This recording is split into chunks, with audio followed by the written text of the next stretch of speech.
Namaskar. A happy International Women's Day. As part of this, we're going to have a guest host. My guest host today is Jayanthi Chandramouli, and she's going to be talking to a guest, Richa Gautam ji, and they have a lot of interesting things to talk about. I'm going to be sort of in the observer mode, and I'll yield the floor to my guest host, Jayanthi ji. Jayanthi ji, namaskar and welcome to P Guru's channel. How are you? And Richa ji, how are you? Namaste, Shriji. I'm doing good, Jayanti ji. Nice to be here. Thank you. Happy Holi, happy Women's Day.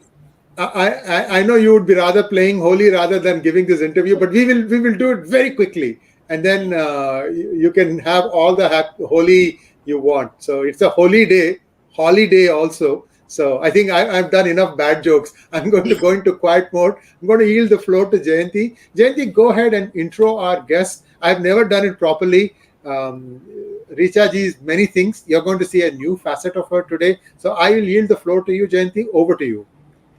Hello and welcome. Today is International Women's Day.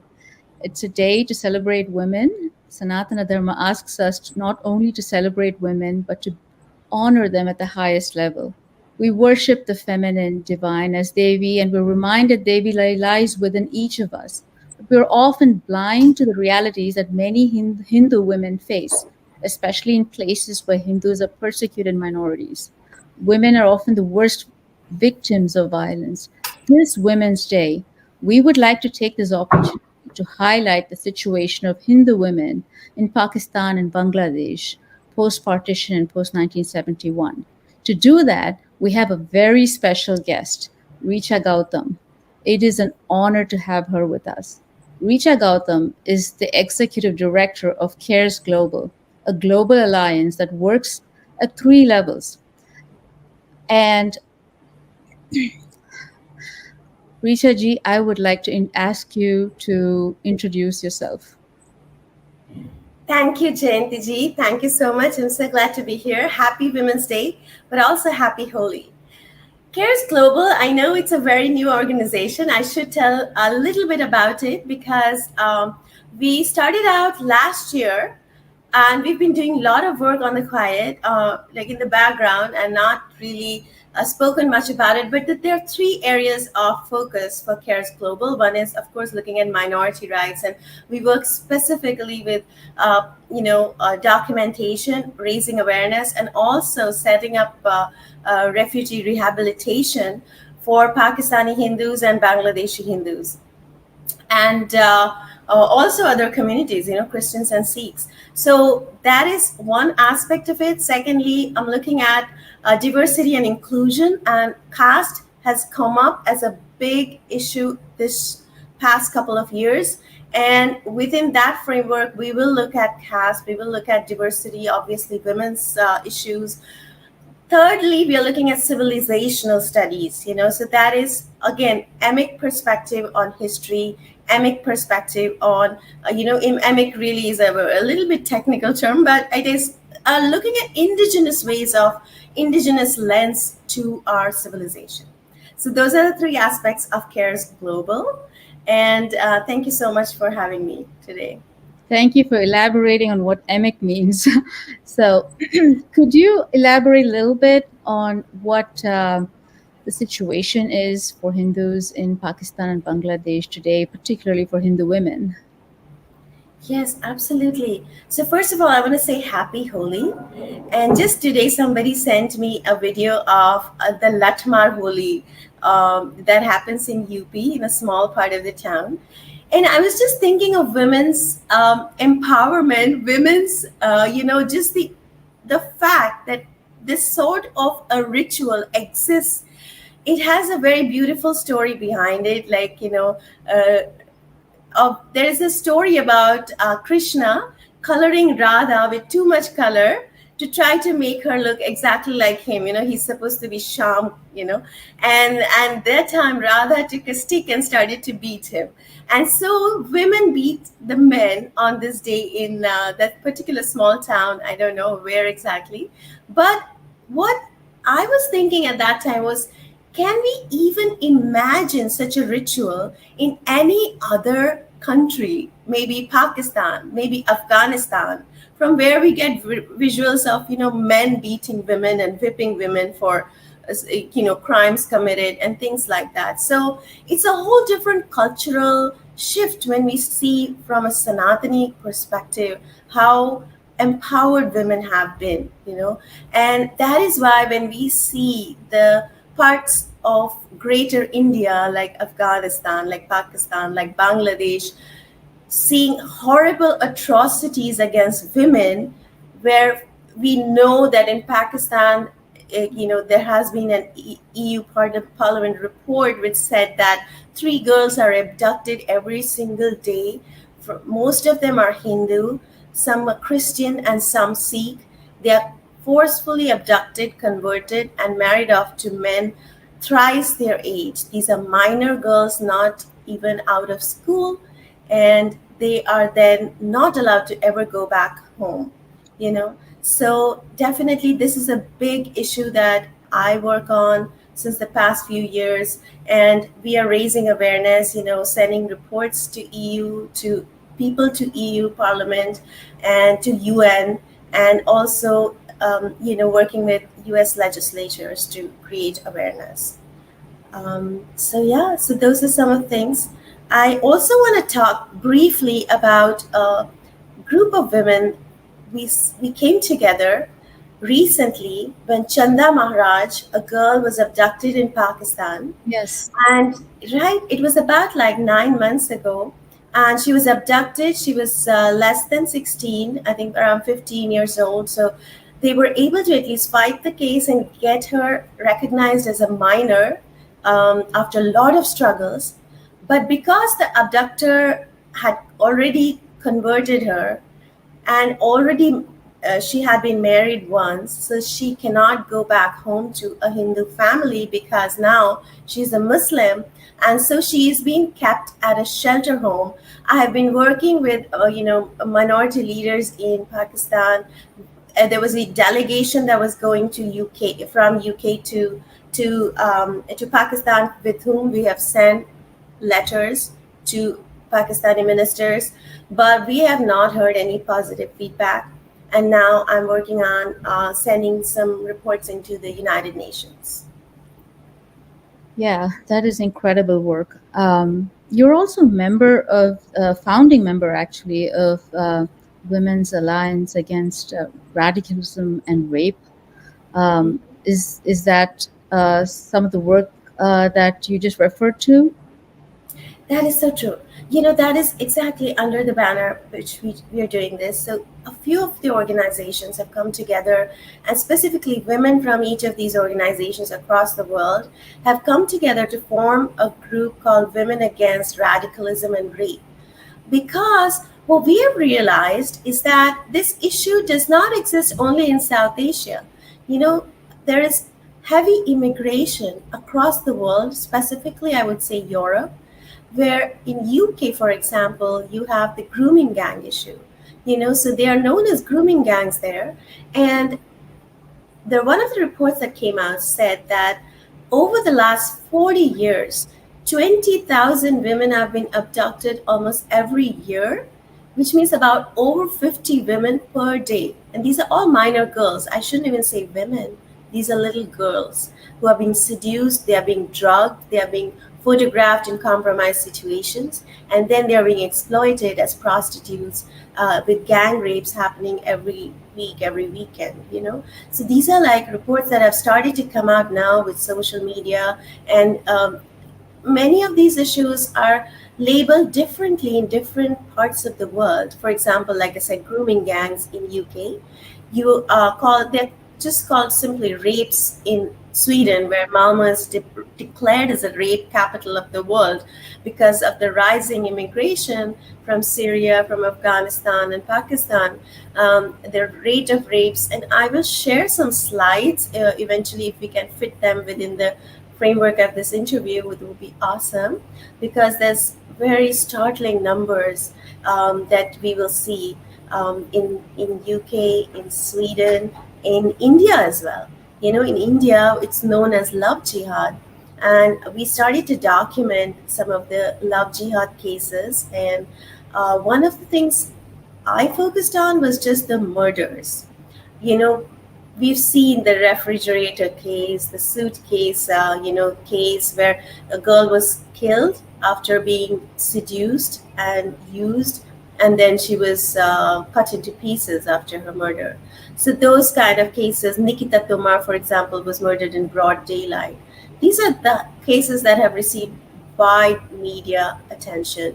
And what we have found is over the past 8 years since we started to document this, every third week, a girl who has been seduced in love jihad in India is murdered mercilessly, lethally killed.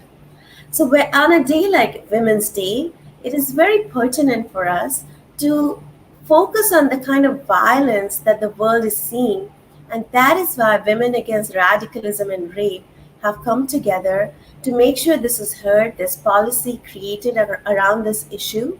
And, violence has to come down and go away because, civilization stands on better constructs than this sort of conversion, forced conversion, and predatory proselytization that is happening in the name of love jihad.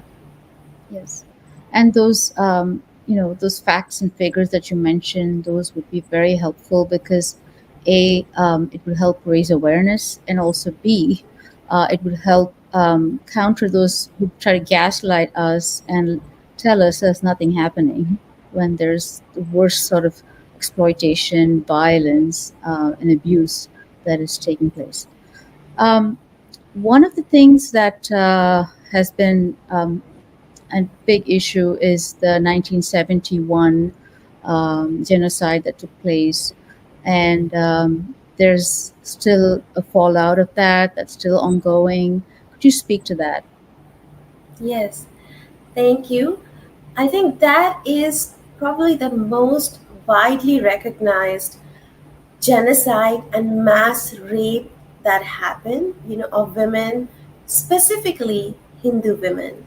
At that time in Bangladesh, Pakistani army was responsible for grave crimes that were committed against, um, generally as war crimes against people, but specifically against women who were, raped for months. Over at least 2 to 3 thousand women have been recorded as exploited and also mercilessly killed eventually.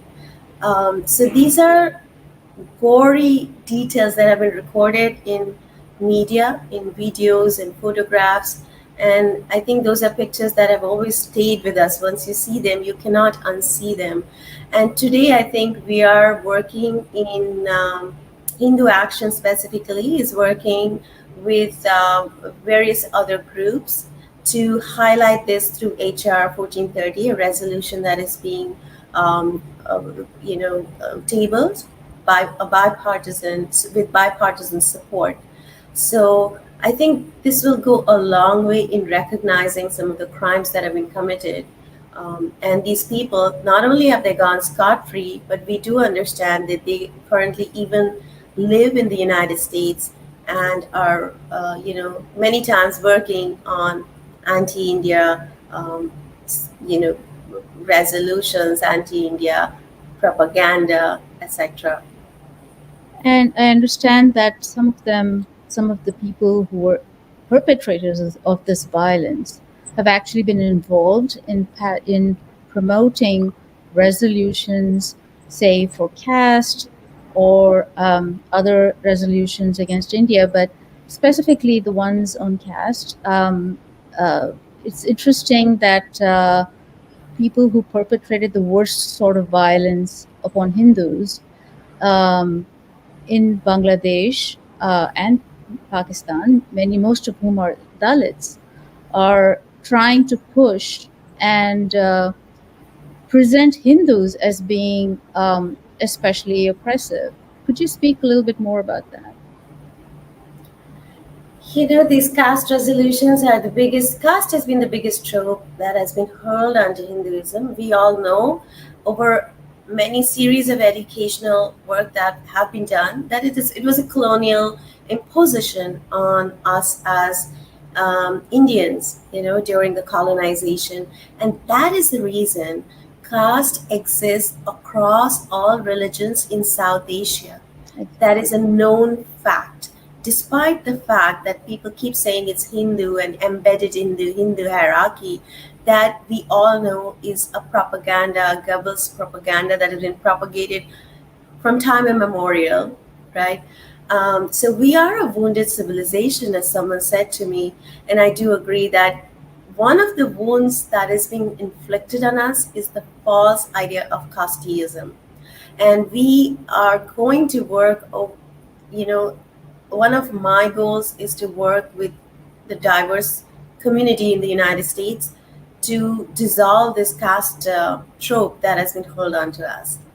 But from the point of view of the Dalit community, as you know, Jayanthi ji, we have had such phenomenal progress in India due to our affirmative action, like the reservation system.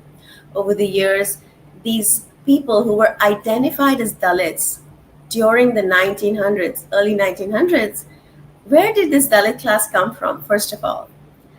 These were the rich, businessmen, that the owners of, manufacturing units. These were what were known as Shudras, maybe, during that time. When the extraction economy of the British took away the wealth from India, it took away the wealth of the Shudras and the Vaishyas, right? And from those communities came Dalits, largely. The study that I am doing currently, I'm doing an academic study on this issue right now in India, which is what's holding me in India these days. And I'm doing field work as well. And I'll have phenomenal reports, I feel, from that point of view to show how Dalits were created from our Kshatriya community, from our Vaishya community, and from our Shudra community, who were the rich middle class. Every great GDP is powered by a great middle class. So, but that's a digression only because I want to say, who are these Dalits? They have been uplifted today due to our systems in India. But in Pakistan, these same very Dalits are still part of the slavery of a feudal system and are being ill-treated to a level of abject poverty, and they have absolutely no human rights. So that is where the real Dalit class exists. So this caste trope, which is being hurled, I understood that though there's a Marxist socialist agenda of some people like Shama Sawant, there is also the hand of ICNA, which is the Islamic Council of North America, behind this. And a lot of these people know the fact that the Dalits of Pakistan, who are not even recognized, are facing more issues, and they are not in the United States. They are in Pakistan. Yes. They don't even have the means to come to Pakistan, into the United States. Yes. And that's so important, that whole point. I think we all, as Hindus, as people of Dharma, are completely against any kind of discrimination, and we're working hard to remedy whatever discrimination exists in society. But it's just interesting that the societies in which the worst sort of violence and discrimination and abuse and murders are just almost on a daily basis, are not being recognized, and these very people are driving these resolutions. It makes it seem extremely sinister and questionable as to what their motives are. So if they truly cared about Dalits, maybe they should start in Pakistan or Bangladesh. And absolutely, yeah. And can I just tell you, when there is this slogan of the Jai Bhim, Jai Bhim, it is known that there is so much atrocity, in not just in Pakistan, even in India, against Dalits. So the Jai Bhim slogan really doesn't stand the test of waters, because there was I think it was Joginda Mandal, who went to Pakistan, who was called to Pakistan as a Dalit leader to participate. And what happened was he found no place for himself in Pakistan, and he died a lonely man. He came back to India saying that he was shunned in Pakistan as a as untouchable or as a Dalit, and whereas when you were in India, you've had a large scale growth of Dalit leaders in politics, and which is why we have like the Dalit Chamber of Commerce, and we've had great progress, really.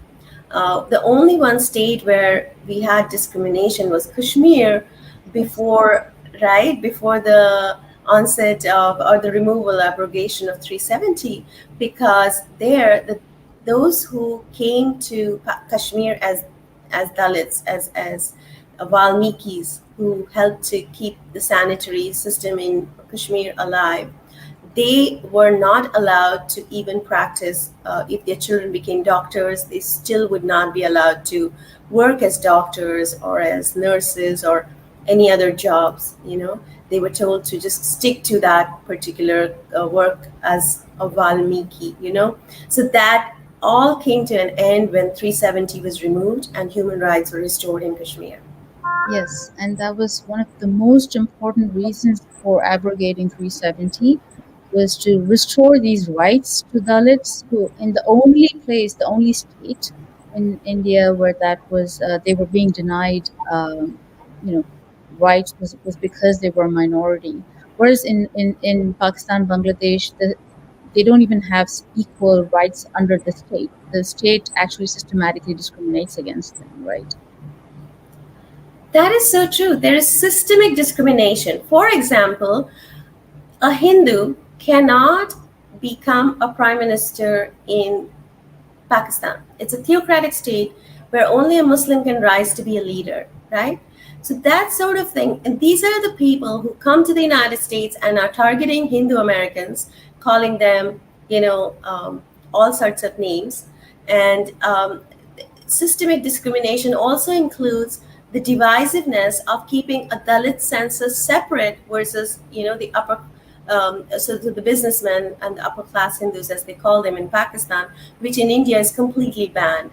So these sort of discriminations are not known to us, because it's such a closed topic in media, and we need to start to bring this up in, human rights forums, because theocracy aside, this sort of discrimination is definitely a matter of human rights. And it's also, talking on Women's Day, this is a matter of women's rights, because as I have maintained, when I spoke of war, whenever there is war, whenever there is any sort of criminal society, the most vulnerable section of society is the women. They are targeted, they become a target. And that is something that has to stop. I do want to talk on this beautiful day of International Women's Day of the beautiful concepts that we have had, in our society. Tagore once said that where there is woman, there is magic. I think I want to read out this quote. For we women are not only the deities of the household fire, but the flame of the soul itself. So that's a beautiful, beautiful quote that I've always held very close to my heart, because I do feel that in India, we've always respected the woman as a complementary force. Women have never tried to ape the men. We value and glorify the mother. We glorify, the wife as a sahabharya, someone who is complementary to Sahadharmi. So those sort of things. And even, though they try to say the Manusmriti there's so much negative publicity around the Manusmriti. If we started to read the Manusmriti, as one of my good friend Aldrin once told me, who's an ex-Christian, he said, the Manusmriti is more liberal than the Bible. And he said that it has such beautiful thoughts on women. And he sent me a couple of them, when we were discussing this. where it's said, the women must be worshipped and honored. A daughter is equal to a son. So there are clauses within the Manusmriti that tell you how to treat women and their glorious traditions of Bharatiya Sanskriti. So these are the values of Dharma that we carry with us as a soul surviving civilization that is not in the museums alone. You know, we carry this information within our genetic code as women of India. We carry this within our the knowledge that has been passed down to us. And India is the only place where we've not seen this sort of like witch burning and this sort of overriding atrocities against women by the men, because really the trope of patriarchy in India was not true. Before the colonization, some of my research has shown that women had very specific roles in society. For example, women were empowered. The water systems in the city or the town were actually, the women, for example, the vows. The women used to get those constructed. The queens used to get the stepwells constructed. Rani ki vav. Rani ki Vav. So those are like, you see them across the country, those sort of traditions. And women were given the right to pick the fertile seeds that were to be sown in the field. So those are important roles in a farming community that were given to women, because they tied fertility to women. So the seeds, they would have the intuitive knowledge, and intuition is also one of our strengths. So I want to stop there and give you a moment to intervene here, because this is Yes, exactly. This is the most beautiful part of our tradition, is that that we honor Devi, and there's no puja that can be conducted without a woman. That and we have to. We are taught right from the start that Shiva and Shakti, they're inseparable. And unfortunately, like you pointed out, due to invasions and colonization, society has been wounded, and we've somewhat lost sight of who we really are and what our dharma really teaches us. So this, as you beautifully reminded us, this is the right time for us to look towards our dharma, to find ways to celebrate women and honor women the way they were meant to be.